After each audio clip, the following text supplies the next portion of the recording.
Russian dictator Putin looked uncomfortable when journalists, reporters shouted questions ahead of these talks. He also made some interesting faces. What is your assessment of Putin's behavior during this summit in Alaska? Well, you're right. He certainly looked uncomfortable, and so he should. I mean, people were shouting from the audience of whether Putin was going to stop killing children in Ukraine, and we know that Putin understands English pretty well, speaks very good English. Where, of course, there are not many, certainly President Trump and not many of his people speak Russian. It was, for Putin, it was an important meeting. And that's why he attended, because it gave him international credence. He'd been a pariah on the world stage for really ever since he invaded Ukraine. In effect, Trump inviting him to Alaska gave him some credibility. And of course, he is an indicted war criminal. The International Criminal Court want to charge him for the war crimes of stealing Ukraine children. So, he should have been arrested and put in jail and put in front of the court. But he realized that the Americans weren't going to do that. But he looked pretty uncomfortable. And the fact that they didn't take any questions really sort of underlined that. And not a great deal came out of it, although it did seem to stimulate the meeting between Zelensky and European leaders in the White House that we just saw yesterday. So this is the beginning, I suppose, of the discussions between East and West. And let's hope next time that Putin comes to meet President Zelensky and President Trump, he has a little bit more to offer and realizes that the only way forward is a just peace in Ukraine, and that should happen as soon as possible. Don't you think that this uncomfortable condition for Vladimir Putin in Alaska, don't you think that his isolation was the reason why he felt uncomfortable in Alaska during this press conference meeting with Trump when reporters were shouting questions? Well, absolutely. Putin is not used to being shouted at. He's not used to being outside the very close confines of the Kremlin and his staff. Nobody in Russia questions him at all. The media, that's what it is. Most of it is sponsored by the Russian government. Only pour praise on Putin. So to hear being criticised and actually for him, it was probably very good that perhaps Putin is so cocooned in the Kremlin, he doesn't realize that the rest of the world is talking about him and talking about him as a murderer. He now probably gets that feeling because I'm sure his staff don't tell him, and that's why he looks so uncomfortable and ill at ease. And good riddance to him. He also looked sad after this meeting with Trump, after this first moment when he met Trump. He looked sad also after when reporters shouted this question about when would Vladimir Putin stop killing civilians in Ukraine. Do you feel that this was the first time when Putin realized that many people in the West just hate him because of his war crimes in Ukraine, and how could this evolve in the future? How could this feeling evolve in him? Well, I mean, this is a complex issue. I expect hitherto President Trump and his close advisors have seemed to be closer to the Kremlin and Putin than they were to President Zelensky and Kyiv. So maybe Putin was expecting something a little bit better and a little bit more. So I think that's why he was pretty shocked and looked pretty shocked. It's probably a really stark realization, and I expect with Kremlin advisors saying that any meeting is a couple of weeks away and they want a lot of other pre-meetings with junior staff, it's maybe Putin has suddenly realized that actually things are getting really serious, and President Trump's run out of patience with him, and the Europeans are absolutely behind Ukraine. So it might be a salutary lesson to Putin that, perhaps his number is up, and he wants to elongate it, which is why, I suppose, in a way, he's given the impression he wants to keep on fighting, because actually now that America and Europe is turning the military screw, he might see that, his end is coming rather quicker than he anticipated a few weeks ago. Let's also cover the upcoming summit between President Zelensky, Vladimir Putin, and President Trump. From your perspective, how can Vladimir Putin look at President Zelensky's eyes? How would it be possible for Putin to speak with President Zelensky, to look at his eyes, and could Vladimir Putin be ashamed during this meeting? Well, absolutely he should be very ashamed, all the civilians he's killed in Ukraine. But I think we're getting to know that Putin is not like the rest of us. I don't think he has the same sort of, mental aptitude and the ability to really feel guilty. He seems to have very few morals or scruples. We've seen the war crimes he's committed. We've discussed before the war crimes of using chemical weapons that he's still doing on an industrial scale in Ukraine, and all the attacks he's ordered on schools and hospitals in Ukraine. Unfortunately, this is somebody who seems to be unconcerned by his moral compass. He's an ex-spy, and his absolute desire is to be the sort of modern Russian Tsar, conquering everything in front of him. I don't think we're going to see or expect any humility from Putin. But let's hope he has at least got the moral courage to meet President Zelensky so that we can try and move these things forward. But when you have no morals or scruples, there's almost no limits to what you're prepared to do. And so far, that's what we've seen from President Putin. And that's how he must be treated.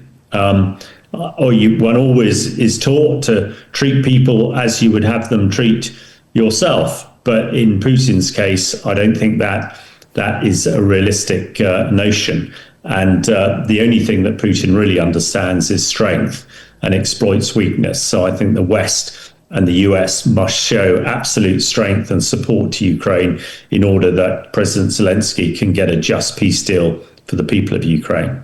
Let's also cover Vladimir Putin's position and his willingness or even unwillingness to end the war. US President Trump is confident that Putin really wants to make a deal. That's what Trump told European allies during the recent meeting in the White House. However, it seems to me that Putin ready to end the war right now only in exchange for Ukraine giving up the whole Donbass, including the fortified cities and fortified defense lines Putin wasn't able to capture since the beginning of the full-scale invasion. Do you expect Vladimir Putin to make such a concession, and don't you think that it would be not advantageous for Ukraine to give up the whole Donbass to Russia, given the military situation on the ground? First off, I think there will be what has been referred to as a land swap. I think there has to be some concessions of territory. But before we get in that discussion, first, and you know this as well as I do, and your viewers, certainly you cannot trust Putin at all. You can't trust him in terms of if there is a peace agreement and certainly a ceasefire, that he will not adhere to it. I'd refer us back to the Minsk 1 and 2 agreements that he's broken those promises. Secondly, I believe that Putin still wants to take over all of Ukraine. He wants to insert a puppet government in Kyiv. He wants to dismantle the Ukrainian military, which has been extraordinarily capable in pushing back Putin and actually taking the war to Russia.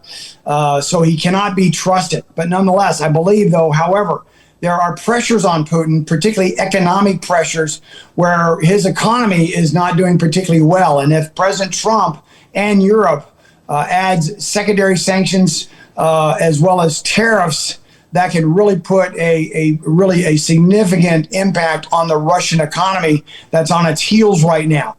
Therefore, that has effect in terms of Putin's relationships, particularly with President Xi in China, which purchases 45% of the oil that Russia produces. And so there's lots at play here. But my bottom line is, Daniel, we cannot trust Putin to adhere to a negotiated settlement. That's why we need to have leverage. We need to, the only thing he understands is strength and power.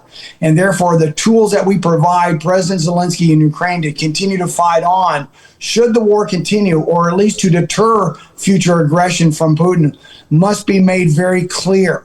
But regarding the territory, yes, in the Donbass area, in the eastern part, I believe there will be, quote, land swaps and so forth, but I would not advocate for certain areas of the Donbass, particularly in that key area in Donetsk, where you've got, that fortress that prevents Putin from running straight into Kharkiv and so forth from a tactical military situation. There are elements of the land in the eastern part of Ukraine that you've been fighting so effectively for. Those are certain parts that you cannot necessarily wholesale give back to or let Putin have.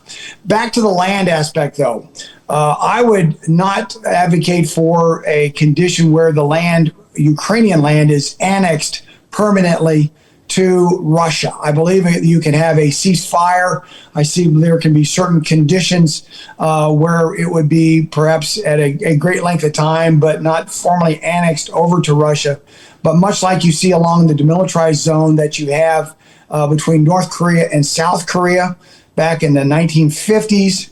But I would advocate first and foremost for a ceasefire with conditions in place and positions in place, and then go after the details of changing over land from a long-term temporary standpoint. But however, it's got to be supported by and really again provided European boots on the ground to monitor. What are the chances that President Zelensky could be bullied into a bad deal for Ukraine? Well, there's two outcomes here from I see it, Daniel. First is you have partition of Ukrainian territory that is in a way that certainly it's done by some type of pronouncement, some type of conditions on the ground that I just alluded to. The other one, which by the way, that would be in great favor of Ukraine in my view.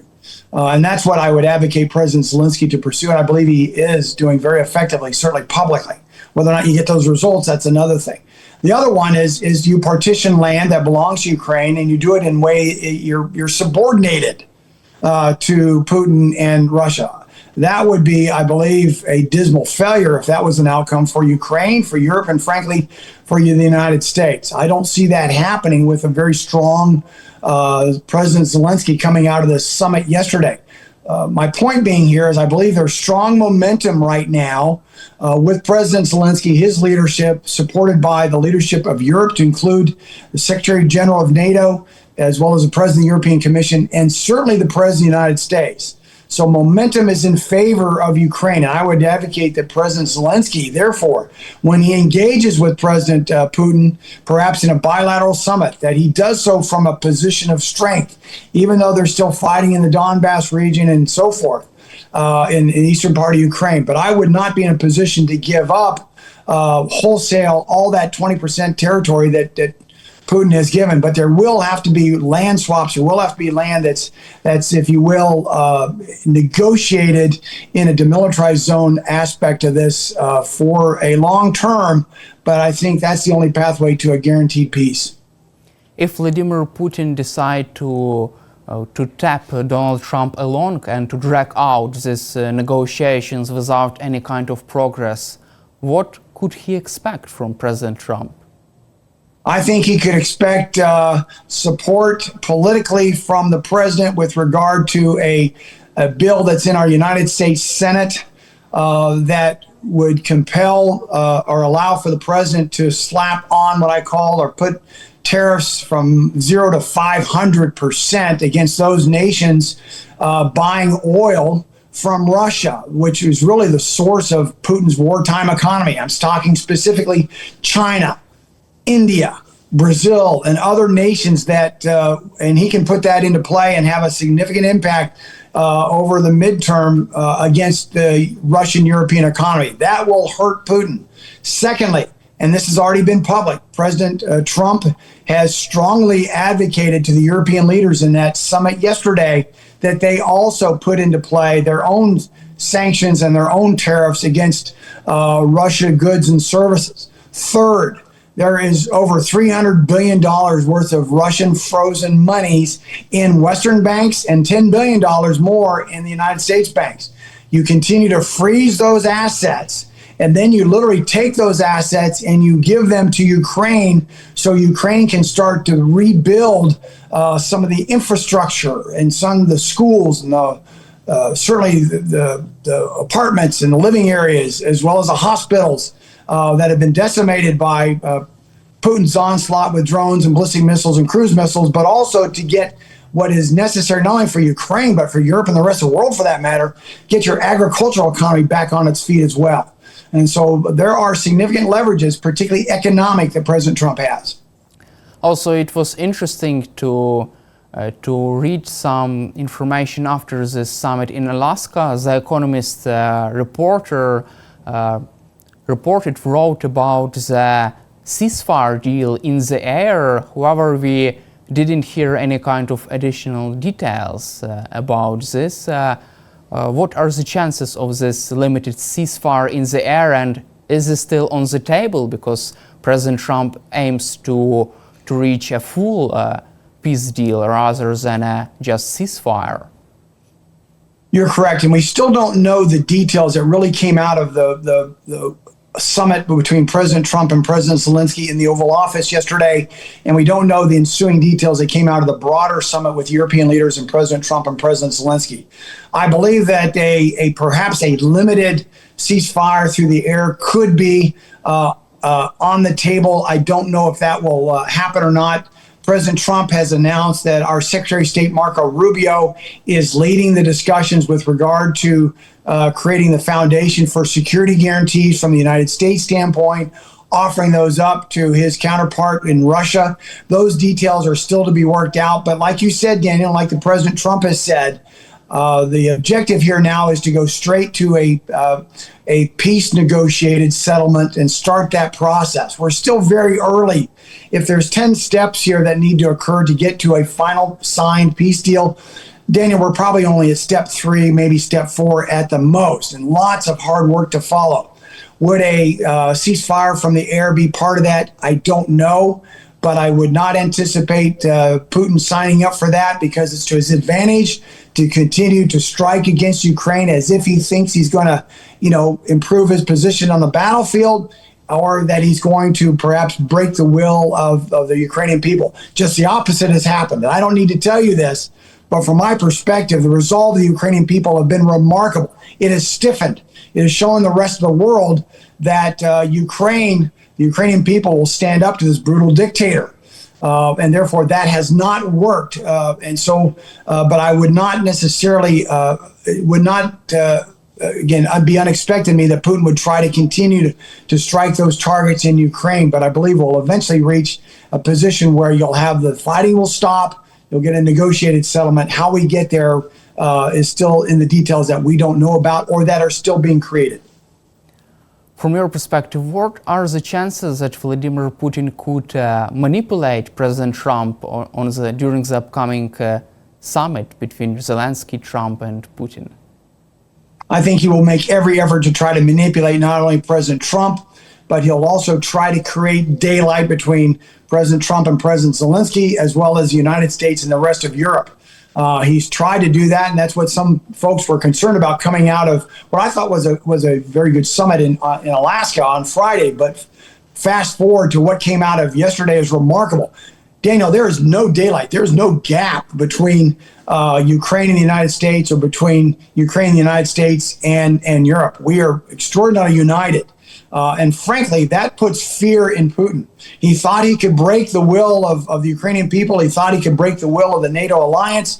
He thought he could break the relationship between Trump and Zelensky and Trump and the rest of Europe. It's not happening. In fact, it's grown more stronger than I've seen in certainly my recent memory.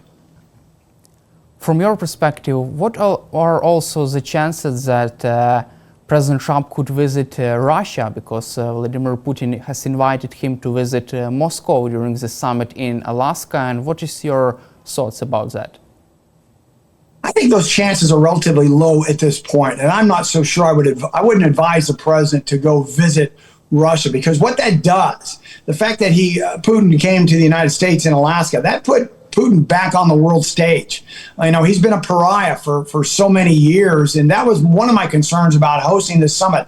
But I'm glad the summit occurred in Alaska.